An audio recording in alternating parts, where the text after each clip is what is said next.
All right. Welcome, welcome, welcome. Thank you so much for joining us this month. It is June, and in June, we're going to be talking about men's mental and physical health. So, welcome back to Clinicians Table Talk, where we are partnering with Journeys Counseling Center and Just Me podcast to get insight on all things mental health. And this month, we're going to be talking to different clinicians about the overall concepts of navigating men's mental health and physical health, also how to seek supports and resources and getting that energy from our community, and then also what it feels like, what it means to get support without fear or judgment. Okay, so real fast, my name is Sasha Giles. I am a mental health professional, licensed mental health professional, and today I have Dale Slaughter, who is also a mental health professional. You want to tell the people a little bit about yourself, Dale? Oh, well, like she said, I'm a licensed clinical mental health counselor. Been doing this for as long as I've been married, so about 20 years, celebrating in June my marriage, but been practicing since February. So I got 20 years under my belt as far as being fully licensed, but also just working in the field. I am married, as I said, 3 kids. All teenagers. So everybody said, "Oh man, that's horrible." I said, "No, that's good. I can not be sugarcoat things. I just shoot it to them straight." Yep. But I love my marriage, love my kids, love doing what I do. I think I've been called to do it, and so I've been doing it well. I would say I had gotten many complaints. Okay. So that's about me. And you know what? When we do get the complaints, we welcome that as constructive feedback so that we can be better professionals within our own careers, but then also as human beings. So, it all comes with the part of growth, right? Yes, ma'am. Yes, ma'am. Maybe I need to get some more clients and get some more constructive feedback. But it's been working well. So. Awesome. Yeah. Awesome. So today we're going to talk about the concept of mental health and masculinity and what that is. So real fast, masculinity, just from the Webster Dictionary, Google search dictionaries, masculinity refers to the set of attributes that and behaviors and roles traditionally that men or boys perform. It can vary depending on culture, the time period, personal identities, but overall it's the strength, the leadership, the assertiveness, the independence that generation assigns to the concept of masculinity. So I've also heard the term toxic masculinity. So Dale, from your point of view, from your perspective as a mental health professional, you've worked with people who identify as male. What do you term masculinity to be? And then versus toxic masculinity? Masculinity to be, as you said, characteristics that are assigned to men. And most men, as they coming in, they're like, okay, they have characteristics. One, they don't want to come into counseling. Let's just be honest with that. One, men don't talk about their feelings. That's not something I want to be exposed to. I don't want to actually have to open up. So that's kind of like men don't talk. Men don't talk about their emotions. That's one concept of that. And the other piece is that you said was toxic masculinity. Yep. Taking that to the extreme, as I say, we're not going to talk. Don't make me talk. And I'm going to really be more of a aggressor about it. I think that's more or less toxic masculinity. Okay. About not being able and not having to be in situations where I have to talk. Gotcha. So that's how I would define it too. Okay. And then from your perspective, how has that shown up as far as meeting with men in the community, working with men in the workplace? Does that impact the progress of their work, their family? What do you see? I think it could. I think it could affect the way in which men perform. Unless they're working with other men and they have, like, let's say a banker or something like that, we can get things done. But we talking about in this field, mental health counseling. Yeah, I'm not going to sit down and talk with you about things that's not going to benefit me outside of this here. It can create resistance, but I would say in the line of work that I've done, I would say getting men to understand it's okay, that this is a safe place, and coming from a space of being a man too kind of helps as well.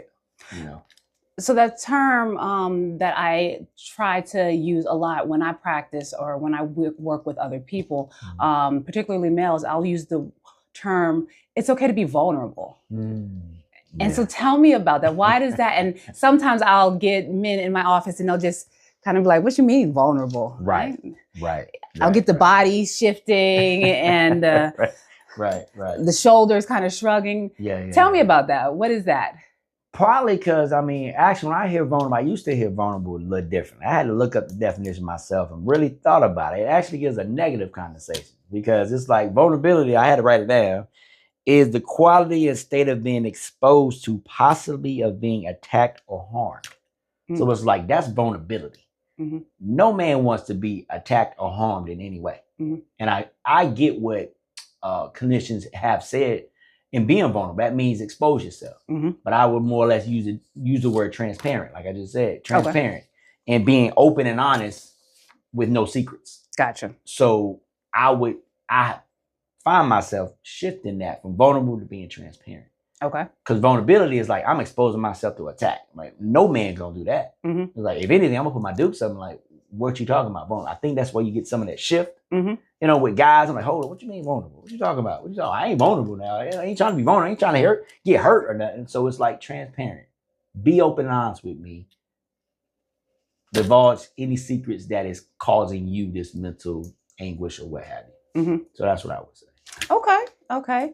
And I think that kind of goes along with how we view the concepts of masculinity in society as well, is that it's not okay to be vulnerable. Right. It's not okay to be transparent. Right. I have to keep this stoic face. I have to have this strength about me. I have to have this wall up in order to protect myself and my family, whatever that looks like, whether it be my kids, my mama, my dad, my grandma. So almost like the protector.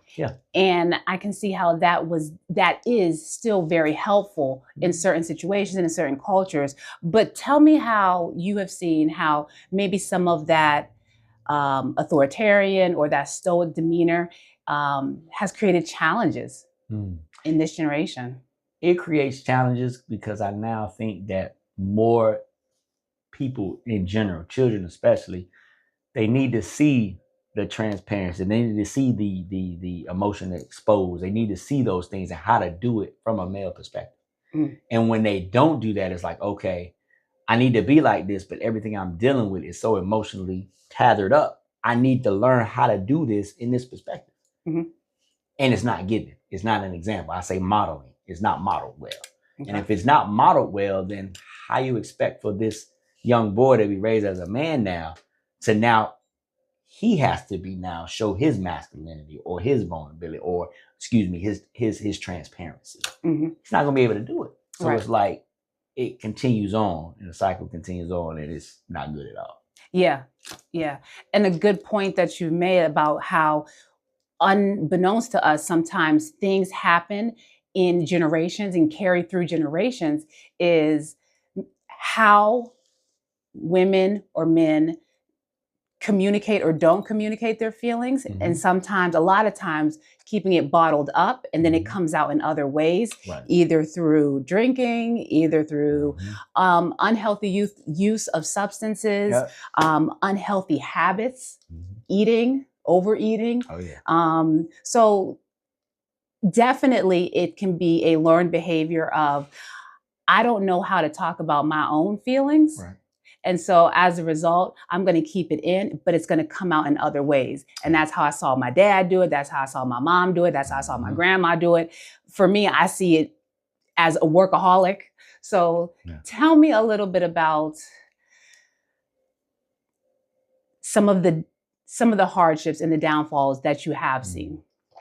Some of the hardships and downfalls is, like you said, you can go to one way, as in using substances and this, that, and the other, or having relationships that just don't work out, or even having a generation of both and it just is a total fallout, you know.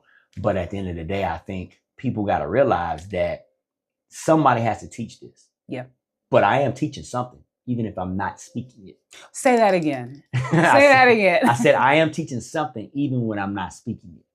You're modeling it no matter what you're doing, whether it's good or bad.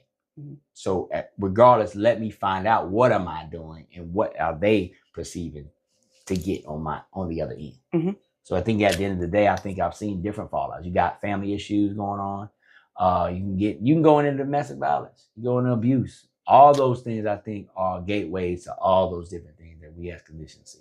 Mm-hmm. Period. It could be masculine or lack thereof. I just say the lack of being human. Yeah. You have to express yourself as a human being. Period. Mm-hmm. And if you don't never learn to do that, what you gonna do? You're gonna implode and then explode. Yeah. Simple as that. And that implode can be self-destruction inside. Yes, ma'am. Yeah. Not realizing that we're walking around and we're Mhm. extremely irritable Mhm. or ready to snap, yell at something Mhm. at the drop of a hat. Yep. And I think that sometimes as professionals, we get caught up in these diagnoses or these labels of depression or anxiety. And for a male coming into a practice or coming in to seek some counseling, some support, what is the first thing that they can expect?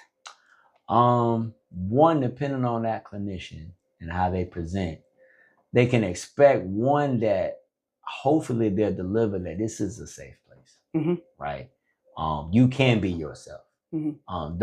Don't expect to have to act a certain way to get a certain thing. Mm-hmm. You know, be transparently and honestly, and that clinician should receive that person, whether it's a male or female, anytime, but especially if it's a male, and be able to just let them know, I hear you, I see you. Mm-hmm. Once they're heard, once they can be seen, then I think all of the barriers will come down. Like, Mm-hmm. oh, I had to be the store person, I had to be this, I had to be that. All that'll come down. Mm-hmm. And then they're willing to be like, man, this guy's talking to me or this woman's talking to me. And they just want to know the human I am. Yeah. Period. And once that happens, they're great work. How long does it take? For me, I'm gonna be honest with you. I tell clients, if I don't vibe with you in the first 5 to 10 minutes, then you got the wrong person. Okay. That's being honest. Let's being honest. Like after that, we can work on things, this, that, and the other. But if you don't feel me in the first 5, 10 minutes, get up and walk out. Mm-hmm. Because let me know you're walking out. yeah, definitely let me know you're walking out. You know, but that's how quick it should. Because it's like in a relationship that you meet with somebody. Somebody knows when the radar is up, like they're not really feeling me and I ain't feeling them. Mm-hmm. Or it might be the whole point of, oh, they're the professional, they should know. Yeah. And let me sit down and just be stoic or not say anything and be like, oh, I need to go with this, Mm-hmm. male or female. But more like a male's like, all right, they're gonna tell me what it is, that, you know, da, da, da, and I'm wrong, da, da, da. They already got all those conceptions on their mind, so why do that? Mm-hmm. So help them out by just be you. Let me know how you're feeling. Let me know what you're thinking. Please be transparent. I didn't want to be here today. Okay, cool. We can start there. Yeah. So Yeah. yes, ma'am. Okay. And I'm going to ask you another question. I know that, yes, as a professional, like we were saying, those labels of anxiety, depression, based on what you've seen in the community, what you've seen when talking to other people, what you've seen when you've interacted with clients, what does depression look like? What does anxiety look like? And is it different from men versus women? I would say, of course, the diagnoses are what they are. Mm-hmm. Social withdrawal, as far as with depression, social withdrawal, lack thereof of motivation, isolating the self, loss of interest in things of that nature. But all of those symptoms, are more or less, have to align up with that person. Okay. Or align up with that female. A female might be like, all right, loss of interest might be, I might not go hang out with my girlfriends today, or might not call them. I usually call them 7 days a week, like clockwork. Mm-hmm. Now it's only dropped down to maybe 3 or 4 days. Mm-hmm. You know, a lack of motivation might be, you know what, I had to drive to do that extra, 30 minutes after work. Mm-hmm. Now, you know what, I'm just clocking out and going home. I ain't talking to nobody. Gotcha. You see a decline some way, somehow that was a norm, but now that's not the norm. Mm-hmm. In any of those areas, socially, individually, eating wise, all those different facets. Mm-hmm. There's a decline there, and it's going the opposite way. Okay. That could be male or female. But for a male particularly, all right, I used to hang out with my homies, we used to play basketball, this, that, and the other. Now, dude, I don't even call them. They ask me to go out, like, nah, I'm good. I'm chill. I'm just chill at the house tonight. Or whatever case. We're like, dude, you always go out on a Friday. Or second Friday, you got paid too, man. What's going on? You know, that kind of thing. Or for a father, you know, I used to get joy out of my kids. You know, go to their sports events, this, that, and the other. But now I'm like, nah, I'm just going to be at the house. You know, I'll catch y'all when I get to the house. Different declines of a regular routine is what I'm saying. Okay. And it doesn't have to be those specific things, but whatever is routine in your life and that you did once find enjoyment from, there you go. If you notice a shift in it, or if you notice that you're not getting that same enjoyment out of it, that could be one concern. That could be a red flag. I know that sometimes a shift in how you respond to things.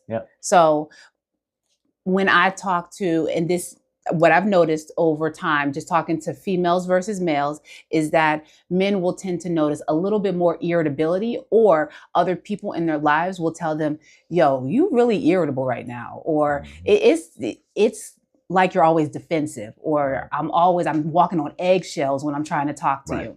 Right. And sometimes we don't see it in ourselves, but we also have to be mindful that we're not in the world by ourselves. So if it's our friends telling us, if it's our family members telling us, if it's the kids telling us, if it's our spouse telling us, taking heed to what they're really trying to say, because they're not saying it in a criticizing way. I would hope not, but they're saying it as, hey, I'm just bringing this to your attention because it's impacting all of us. Right. And I think that's that transparency that needs to happen. I need to open up and receive what you're saying too.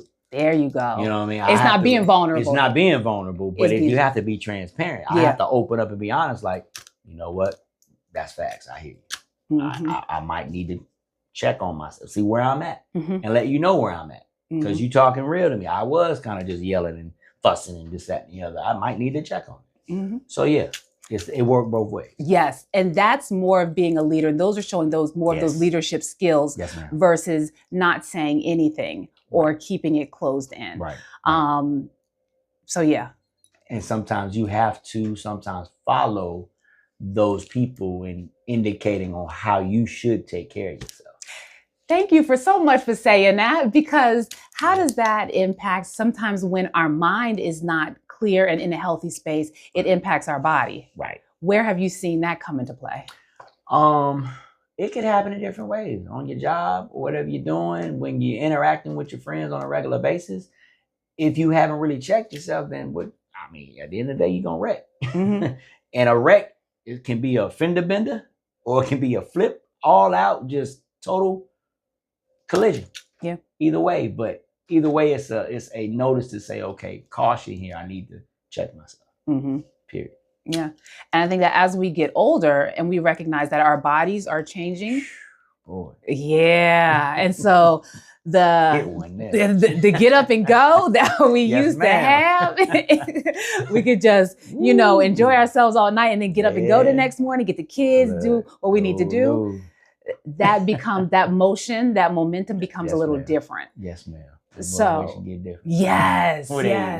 And it can be stress. It can be, hey, I'm just not able to fit everything in that time frame that I used to be able to do, because I need 10 minutes to get myself out of bed instead of 5 minutes. Or maybe 20. Hello. Or maybe 20.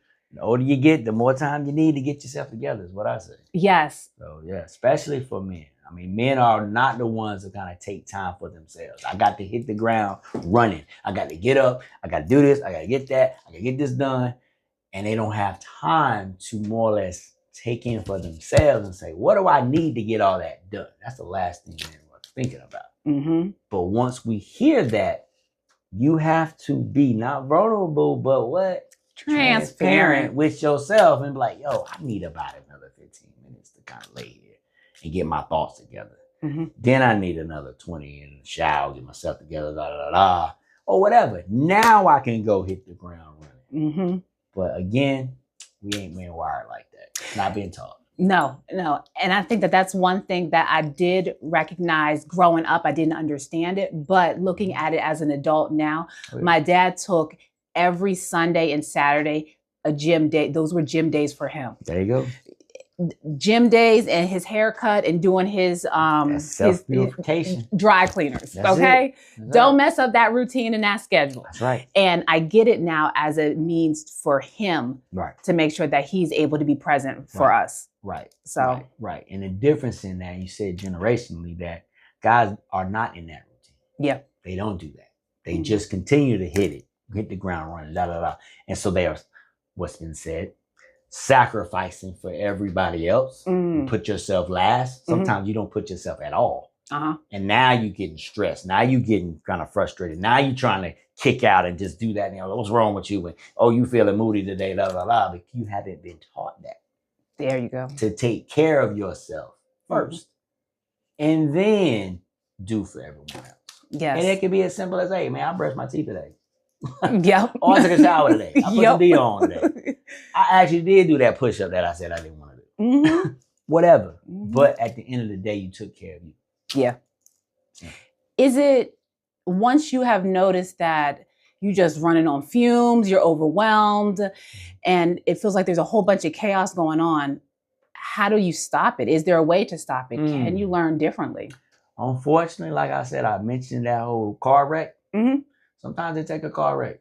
Sometimes it take that fender bender to realize, like, oh man, I'm crashing. Sometimes it take you to pass out because you hadn't eaten. Because guys, come on now, we hard-headed sometimes. We just gonna keep going. We just gonna keep doing. Oh, that's when we got the, oh man, what? I done passed out, Lord forbid, a heart attack or something like that. But sometimes those things that happen in our lives happen for that reason. Like, you need to take better care of yourself. You need to take better care of your situation. And to that point, not ignoring some of those warning signs that so many of us do ignore. Because for the sake of, I don't have time, or for the sake of, I have to cram a whole bunch of stuff into this, or for the sake of putting other people first.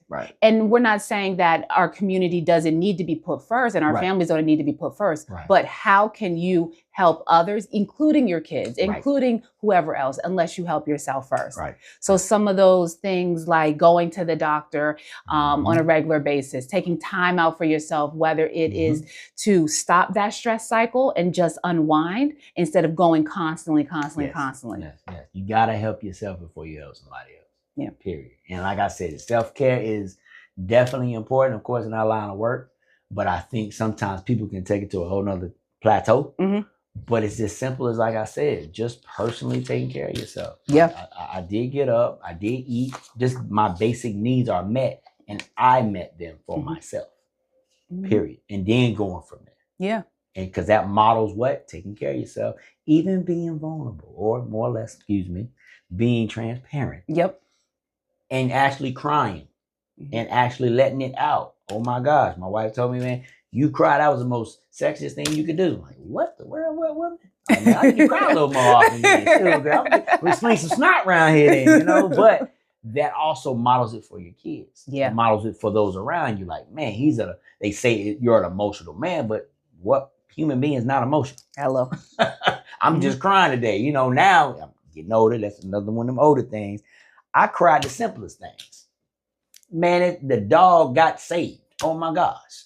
I'm tearing up on the dog on the show. I'm like, dude, I must be getting older. Simple things like that, but it shows that transparency. Open and honest. And it doesn't take away from any type of masculinity at all. No, ma'am. If anything, it probably shows more. Okay. Well, I will say thank you so much, Dale, for being here today. Some of other public figures that have also began to embrace this concept of mental wellness, male mental wellness, Terry Crews, Dwayne "The Rock" Johnson, Prince Harry. He talked about the grief and loss when his mother, Princess Diana, passed away. The Rock has talked about openly his levels of depression that he has dealt with. Terry Crews has talked about his sexual assault that's happened to him when he was a child. Michael B. Jordan has talked about his vulnerability. Jay-Z, his fatherhood, he has talked about very openly, and just learning different things from his daughters all the time. So I will say that there seems to be the definition of masculinity seems to be changing with the generation and the culture. And hopefully it will be shifting in a way that is supporting the continuation of transparent emotions. Yes, ma'am. So Yeah. awesome. Well, until next time, guys, take care of yourselves so that we can all take care of each other. Amen. Bye.